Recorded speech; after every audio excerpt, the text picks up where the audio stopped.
nosotros le titulamos un tiempo de gracia, un tiempo de oportunidad y también un tiempo de bendición. Allí es que dice que en el tiempo en el cual nosotros estamos, todo aquel que invoque el nombre del Señor se puede salvar. Por lo tanto, no es bueno estudiar este libro, dizque utilizando época del tiempo para asignársela a Éfeso, a Esmirna, a Pérgamo, a Teatira, a Sardia, a Filadelfia o a la Odisea. Apocalipsis 2 y 3 es un retrato de Dios en el momento actual que usted está leyendo la palabra. Porque las cosas que Jesús dice, algunos de ellos no la comprenden. Judas, no el Iscariote, le dijo, ¿cómo es que tú te vas a manifestar a nosotros y no al mundo? Esto yo solo digo de Juan capítulo 14 para que lo lleve en paralelo con primera de Juan capítulo 3. Porque allí se está diciendo, ahora sabemos lo que somos. Sabemos en este momento que nosotros somos hijos de Dios. Porque hemos recibido a Jesucristo como nuestro Señor y Salvador.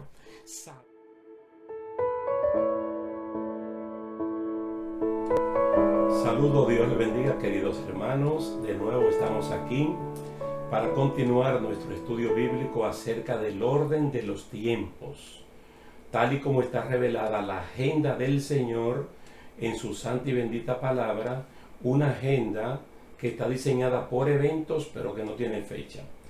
Vimos en la primera parte lo que es el tiempo de la iglesia, en base a Apocalipsis capítulo 2 y capítulo 3, el momento actual en el cual nosotros estamos viviendo. Dios saca como una fotografía de la iglesia en 7 partes y ahí vemos las condiciones actuales de la iglesia del Señor.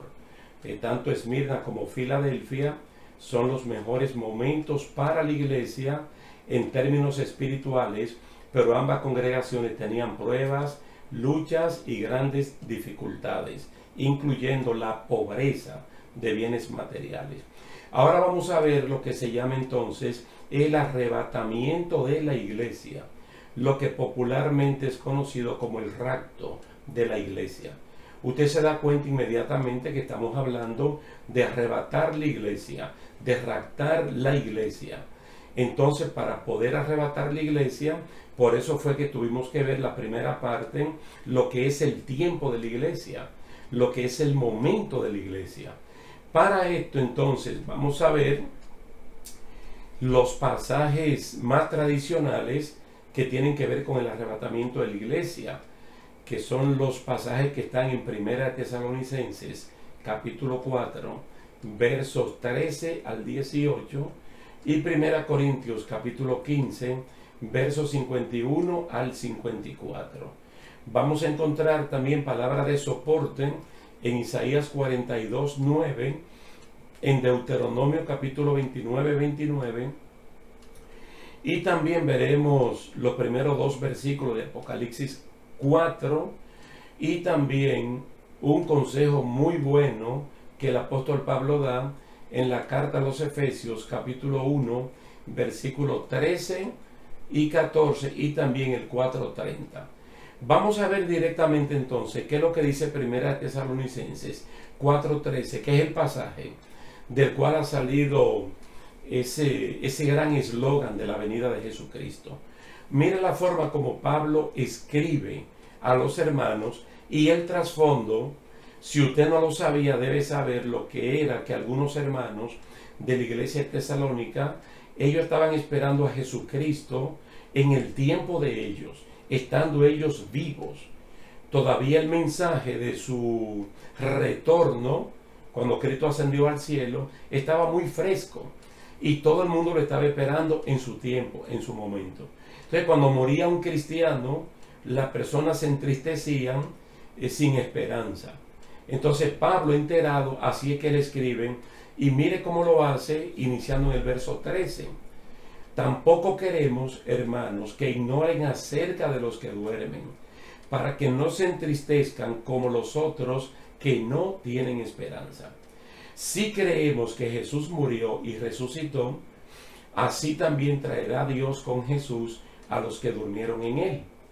Por lo cual les decimos esto en palabra del Señor, que nosotros que vivimos, que habremos quedado hasta la venida del Señor, no precederemos a los que durmieron. El Señor mismo, con voz de mando, con voz de arcángel y con trompeta de Dios, descenderá del cielo. Entonces los muertos en Cristo resucitarán primero. Luego nosotros, los que vivimos, los que hayamos quedado, seremos arrebatados juntamente con ellos en las nubes para recibir al Señor en el aire. Y así estaremos siempre con el Señor. Y finalmente dice el verso 18, por lo tanto, alentaos los unos a los otros con estas palabras. Tuvo que ocurrir algo de manera sentimental, porque la tristeza es un sentimiento que acompaña al ser humano cuando ocurren cosas adversas, para que fuera revelado esto que está aquí.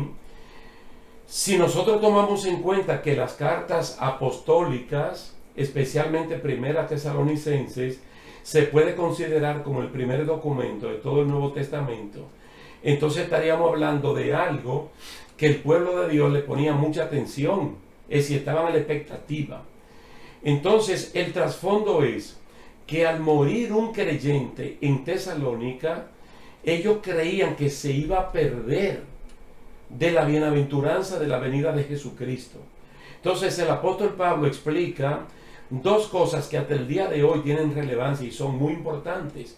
Número uno, si parte un hermano de la iglesia, si muere o si duerme, que es el término que aquí se utiliza, y al mismo tiempo es familiar biológico de uno, muy cercano, uno se puede entristecer, pero por la ausencia física y por la ausencia temporal, no por una ausencia definitiva.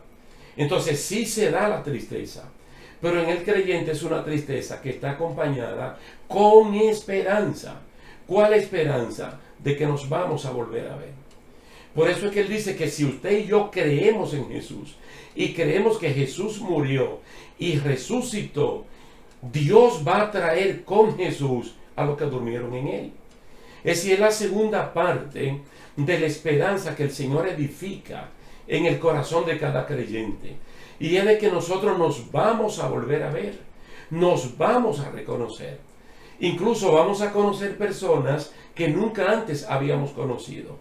Por lo tanto, a los que han sido miembros del cuerpo de Cristo en el tiempo que usted y yo estamos presentes en una iglesia local o un familiar cristiano, miembro de nuestro entorno familiar, valga la redundancia, por seguro que nos vamos a reconocer, vamos a saber quién es quién, cuál es cuál, aunque hay un estatus que ya no lo vamos a tener. Por ejemplo, el de esposo, el de padres, así, o el de hijos, sino que todos seremos hermanos. Quiere decir que acomodada esta idea de que tenemos que tener tristeza, pero tristeza con esperanza, y saber que los muertos en Cristo van a retornar y todos nos vamos a reconocer en el tiempo que esto ocurra. Luego el apóstol Pablo, entonces, todo por inspiración del Espíritu Santo, procede a explicar en palabras propias de Jesucristo cómo es que los eventos, cómo es que el evento va a ocurrir, el del arrebatamiento de la iglesia. Vamos a decir que en el momento que suene la trompeta para ser arrebatada la iglesia, los creyentes estamos como en dos dimensiones o en dos escenarios. Hay cristianos muertos biológicamente, sepultados, que aquí dice que duermen, y otros están vivos, no han conocido la muerte. Entonces, ¿por dónde va a comenzar el efecto del arrebatamiento de la iglesia? Va a comenzar por los que están muertos biológicamente, que hace años que fueron sepultados, cuyos cuerpos ya están en descomposición. De hecho, ya no hay cuerpo, está integrado a la tierra. Entonces el Señor dice que por ahí es que va a comenzar el efecto del arrebatamiento. Por eso Jesucristo viene como con voz de mando, con voz de autoridad, con voz de poder, porque solamente Él puede decir y las cosas ocurrir, después más nadie. ni aun aquellos que tienen una autoridad delegada o una función asignada de parte del Señor pueden utilizar de este poder, que es solamente propio de Jesucristo, porque es Dios. Dice, con voz de mando, con voz de arcángel, con trompeta de Dios, Cristo descenderá. Entonces los muertos en Cristo van a resucitar primero que cualquier cosa que Dios pueda hacer en los vivos. Fíjese que cuando el Señor aclara cómo que van a ocurrir la cosa, los hermanos de Tesalónica ahora pueden entender perfectamente bien, no solamente que los que murieron en Cristo tienen la misma esperanza, sino que el proceso va a comenzar primero por ellos que por los que estemos vivos en el momento. Por eso es que dice, luego nosotros, los que vivimos, lo que hayamos quedado, seremos arrebatados juntamente con ellos en las nubes, para recibir al Señor en el aire. Esto es glorioso. Es una bendición que día a día la estamos esperando. Cuando los muertos son resucitados, ya no hay muertos, ya estamos todos vivos. Entonces, estando todos vivos, los que previamente murieron y ahora son resucitados, y los que estamos vivos, cuando ocurre este evento, todos al unísono, al mismo momento, seremos arrebatados. Todos seremos arrebatados. Muy interesante esta palabra, que viene de un verbo griego que se pronuncia arpazo. Y ese verbo griego lo que significa es algo que ocurre repentino, algo que ocurre sin aviso, algo que ocurre cuando menos se está esperando. Por eso es que los cristianos popularmente al arrebatamiento de la iglesia le llaman el rapto, porque los raptos no son avisados. Los raptos de la persona o de lo que sea vienen sin un previo aviso, vienen cuando la persona menos lo está esperando. Entonces está hablando del aire, está hablando de nubes, porque el arrebatamiento de la iglesia no es la segunda venida visible de Jesucristo, que posteriormente la vamos a estar explicando. El arrebatamiento de la iglesia es algo exclusivo para la iglesia, es solo para la iglesia, para toda la persona que se han arrepentido de corazón, que han confesado a Jesucristo como su Señor y Salvador y viven de acuerdo a lo que han confesado. Una vez más yo les remito para que lean los capítulos 2 y 3 de Apocalipsis, para que vean el mensaje que se le da a todas las iglesias en plural, a todos los creyentes, que presten atención a lo que el Espíritu Santo está diciendo, porque tiene que ver con un tiempo de santificación, para nosotros poder calificar o cualificar en el arrebatamiento de la iglesia. Ahora vamos a ver cómo Pablo dice esto mismo de Primera de Tesalonicenses capítulo 4 versos 13 al 18, como él lo dice en la primera carta a los Corintios. Primera Corintios capítulo 15 versos 51 al 53, algo que se escribió entre los años 50 y 52 de la era cristiana. Es decir, nos estamos acercando a casi 2000 años que esto fue escrito. Faltarían como 30 años para que se cumplan 2000 años de la escritura de la carta a los Corintios. Fíjese cómo Pablo comienza diciendo: he aquí os digo un misterio. Preste bien atención a la palabra misterio. Él dice, no todos moriremos. Es decir, no todos los creyentes van a morir, pero todos seremos transformados, los que estén muertos y los que estemos vivos. Cuando en un momento, en un abrir y cerrar de ojos, a la final trompeta, porque se tocará la trompeta y los muertos serán resucitados incorruptibles, y nosotros seremos transformados, porque es necesario que esto corruptible se vista de incorrupción y que esto mortal se vista de inmortalidad. Cosa tan grande, que qué promesa tan grande. Fíjese que cuando aquí se está diciendo, ahora le digo un misterio, se está hablando de algo que desde Génesis se pudiera decir en el orden en el cual están escritos los libros, aunque no se hayan escrito en el orden en el cual aparecen, digamos que desde Génesis hasta la carta a los romanos, lo que Pablo está diciendo aquí, nunca antes Dios lo había revelado. ¿Por qué? Porque es un misterio. Y es lo que dice Deuteronomio 29:29. ¿Qué es lo que dice allí? Que las cosas reveladas pertenecen a los seres humanos, pero las cosas secretas pertenecen a Dios. Mientras algo esté en la mente de Dios, es imposible que un ser humano lo conozca. Entonces, para nosotros se llama misterio, porque si Dios no lo ha revelado, nadie puede decir que lo sabe, porque Dios no se lo ha dicho a nadie. Por eso es que allí dice que las cosas reveladas ya son del dominio público. Ya todo el mundo lo sabe. Pero ahora es necesario que lo que está oculto en la mente de Dios, uno lo sepa cuando Él lo revela. Por eso es que aquí le dice, aquí le digo un misterio. No todos los creyentes van a morir. ¿Sabe por qué Él tiene que decir eso? Porque hay una sentencia de parte de Dios que está en el capítulo 3 de Génesis de que tenemos que morir. Es decir, biológicamente uno tiene que morir.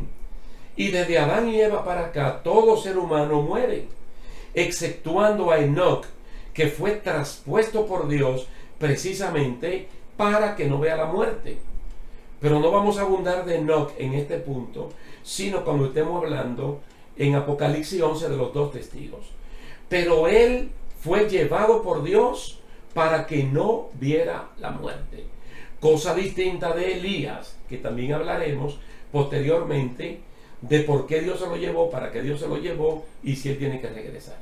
Pero aquí está hablando de que los muertos serán resucitados incorruptibles. Es decir, con un cuerpo que ya no se puede corromper. No puede haber corrupción, totalmente nuevo. Dice, nosotros seremos transformados. Está hablando del creyente que está vivo y del creyente que está muerto. Unos son resucitados y todos juntos, entonces somos transformados. ¿Sabe cuándo esto va a ocurrir? Dice, en un abrir y cerrar de ojos. Tiene sentido el verbo arpazo que Pablo utiliza en Primera Tesalonicenses capítulo 4 versículo 13 al 18. Porque es algo repentino, es algo sin aviso. Por lo tanto, uno debe estar completamente preparado. Porque el que tiene esta esperanza se purifica. Primera de Juan, capítulo 3, versículos 1 al 3. El que tiene esta esperanza hace algo, no se cruza de brazo. Se santifica como Cristo es santo. No deja de congregarse. Porque cuando uno se congrega, eso se relaciona con el día del Señor. Entonces tenemos que santificarnos porque esto va a ocurrir en un abrir y cerrar de ojos. Usted verá cuando veamos el capítulo 4 de Apocalipsis, los versículos 1 y 2. Entonces se va a dar cuenta que hay una gran diferencia entre el arrebatamiento de la iglesia y la segunda venida visible de Cristo, donde todo ojo le verá. No será instantáneo, no será en un abrir y cerrar de ojos, sino que será algo que se va a tomar un tiempo suficiente para que todo el mundo lo pueda ver. Entonces podemos decir lo siguiente en este punto, que el chance de no ver muerte es única y exclusivamente para los que estén vivos en Cristo al momento del arrebatamiento de la iglesia. Por eso es que Pablo utiliza la palabra misterio, ya que esto anteriormente no estaba revelado o manifestado absolutamente a nadie. Nadie en el Antiguo Testamento, nadie, ni en los 4 evangelios, el Señor había revelado algo que por primera vez se lo dice a los hermanos de Corintios, como los primeros receptores de esta información, para que posteriormente llegue a cada uno de nosotros. Quiere decir que la vigencia de la sentencia de Dios de que todo ser humano tiene que morir, como está en Génesis, capítulo 3, verso 19, en Hebreos 9, 27, en Eclesiastés 12, del 1 al 7, y en 1 Corintios 15, 21 y 22, eso se mantiene. Eso se mantiene. Gloria a Dios. Vamos a ver entonces que siguiendo la secuencia de lo que vimos en la clase pasada, de Apocalipsis capítulo 1, verso 19, que a Juan se le dice, escribe lo que tú has visto, escribe lo que ves y escribe las cosas que serán después del momento de la iglesia. Entonces él relata lo siguiente en Apocalipsis capítulo 4, versículos 1 y 2. Fíjese lo que él dice. Después de esto miré y vi que había una puerta abierta en el cielo. La primera voz que oí era como de una trompeta, que hablando conmigo dijo, sube acá, y yo te mostraré las cosas que sucederán después de estas. Dice, al instante yo estaba en el Espíritu, y vi un trono establecido en el cielo, y en el trono uno sentado. Wow, qué interesante. Que aquí este capítulo 4 de Apocalipsis sigue la misma secuencia de Apocalipsis 1, 19. Después de esto es, después de los capítulos 2 y 3. ¿Y qué son los capítulos 2 y 3? Que yo voy a estar haciendo énfasis todo el tiempo en ellos, el tiempo de la iglesia. Lo que dice, agotado el tiempo de la iglesia, yo vi una puerta abierta en el cielo. ¿Y para qué es la puerta abierta en el cielo? Para dos cosas. Gráficamente, para que uno tenga una idea. Para que Cristo salga por ahí y para que todo lo que Él venga a raptar en las nubes, en los aires, entremos por esa misma puerta. Entonces Él está hablando de una voz potente que dice, sube acá. La misma voz potente dice, con voz de mando, con trompeta de Dios, con voz de arcángel, para llamar a todos los creyentes en la transformación, en el arrebatamiento.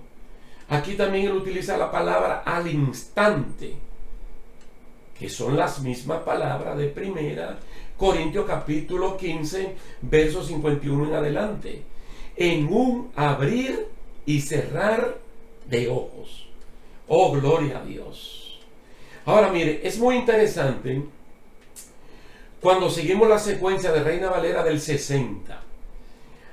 Aquí Juan está recordando que la primera voz que él oyó al principio, en el capítulo 1, versos 10 y 11, la primera vez que Juan oyó la voz como de trompeta, y él dio media vuelta para ver quién era que le estaba hablando. Y esa voz le dijo, yo soy el alfa y el omega. Esa es la misma voz que ahora le dice, sube acá. ¿Y quién es el alfa y la omega? El que murió y vivió, el primero y el último, Jesucristo.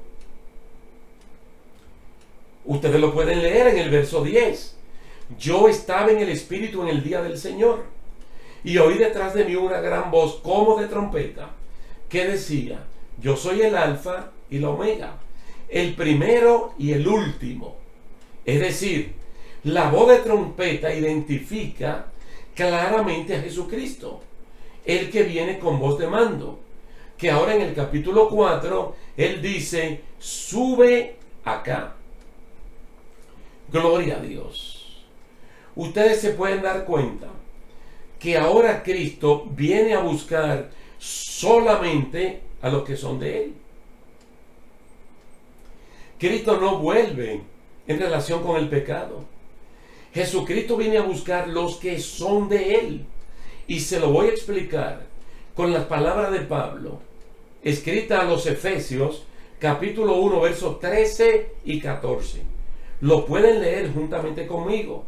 Oiga cómo dice, Efesios 1, 13 y 14. En Él también ustedes, habiendo oído la palabra de verdad, el evangelio de vuestra salvación, y habiendo creído en Él, fuisteis sellados con el Espíritu Santo de la promesa, que es las arras de nuestra herencia hasta la redención de la posesión adquirida para alabanza de su gloria. Se da cuenta que la relación es solamente con aquellos que son de Cristo, que el arrebatamiento es solo para la iglesia. Aquí está hablando de la posesión previamente adquirida por Cristo. ¿Cuándo la adquirió? Cuando se predicó el evangelio de la salvación, que usted oyó, que usted se arrepintió, usted fue sellado con el Espíritu Santo de la promesa, que ahora es la garantía de la redención para Cristo venir a buscar lo que es de Él. Gloria a Dios. Yo le quiero explicar esto con 3 palabras que abundan en el Nuevo Testamento. Son palabras que están en griego, pero que en el español se entienden perfectamente bien. Mire, por ejemplo, la palabra agora o ágora. Eso lo que significa es mercado. Mercadear es ir al mercado para comprar. Entonces la palabra agorazo quiere decir comprar en el mercado. El mercado grande es el mundo. Y Cristo vino mediante la predicación del evangelio. Todos aquellos que han creído son comprados con sangre. Pero cuando Cristo los compra, no se los lleva, sino que los deja en el mismo mercado, pero le pone la marca del Espíritu Santo, para que sabiendo que están en el mercado, se sepa que son de Él y que no están en venta, y que nadie puede tocarlos. Eso fue lo que Cristo hizo. Él los salvó a usted y me salvó a mí. Pero Él, cuando nos compró, no nos llevó con Él, sino que el Espíritu Santo de la promesa vino y nos marcó, nos selló como propiedad de Él. Estamos en el mercado, estamos en el mundo, pero no somos del mundo. Luego viene la segunda parte, que se llama exagorazo, que es sacar del mercado lo que ya Él compró. Usted ve la palabra ex con X, es sacar fuera. ¿De dónde? Del agora, del mercado. Solamente el dueño de la propiedad es el único que puede venir en persona a reclamar lo que él compró. El tremendo cuidado que debemos tener los cristianos en mantener una relación con el Espíritu Santo de acuerdo a lo que dice la Biblia, porque Él es la garantía de que Cristo vuelve solo por lo que es de Él, por lo que Él compró con su sangre preciosa. ¿Sabe cómo aparece todo eso? En Romanos capítulo 3, verso 24. Dice que usted y yo, siendo justificados gratuitamente por su gracia, mediante la redención que es en Cristo Jesús. Tú y yo no tuvimos que pagar nada. Para nuestro rescate, para nuestra redención, Cristo lo pagó todo, absolutamente todo. Entonces, Él a usted y a mí nos compró, pero nos dejó. Entonces nos dejó con el Espíritu Santo. Entonces la garantía de que nosotros nos vamos con Cristo y de que esta mercancía no se pierde es no contristar al Espíritu Santo de Dios, con el cual fuimos sellados para el día de la redención.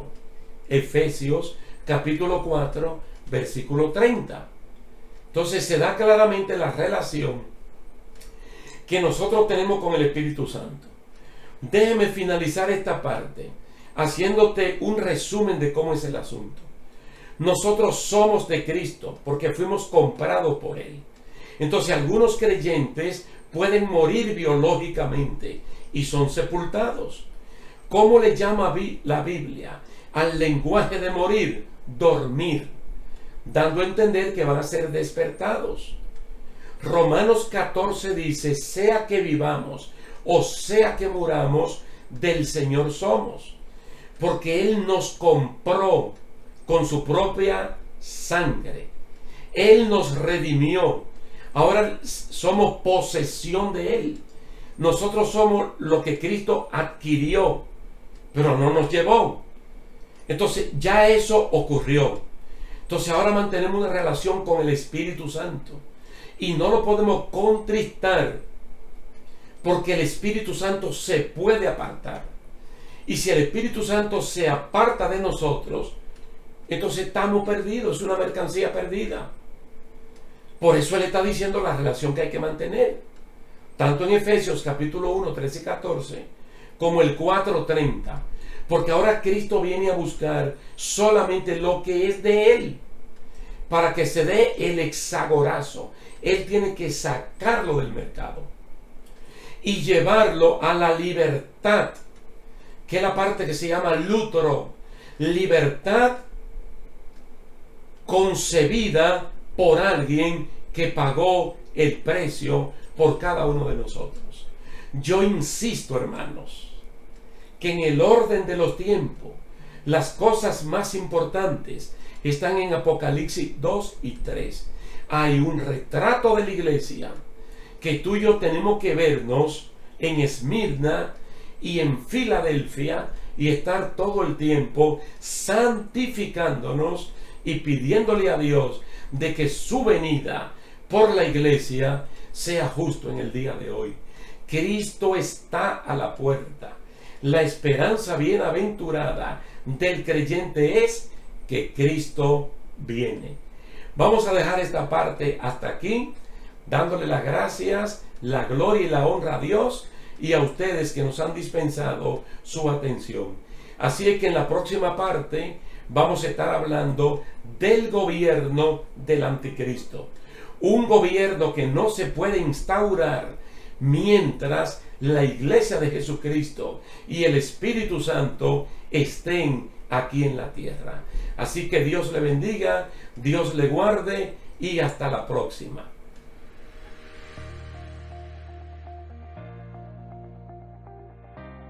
Del gobierno del anticristo. Tanto Daniel 2 como Daniel 7 se habla de la incursión de la persona de Jesucristo.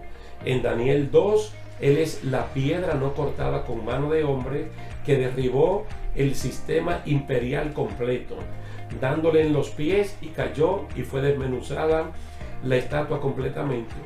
Y en el capítulo 7 de Daniel se habla del Hijo del Hombre, que viene en las nubes con la autoridad de Dios Todopoderoso, hablando de un reinado que se le entrega a los santos en el tiempo que está gobernando el gobierno del anticristo.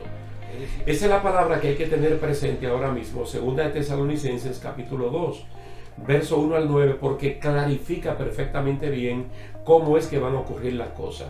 Lo primero es que la iglesia no se puede dejar mover fácilmente de la manera de pensar, porque aunque ahora vamos a hablar del gobierno del anticristo, Pablo en este momento está hablando primeramente de lo que es el arrebatamiento de la iglesia, luego de un gran periodo de apostasía que se va a levantar, y también de la aparición del anticristo para que posteriormente venga Jesucristo en su segunda venida visible.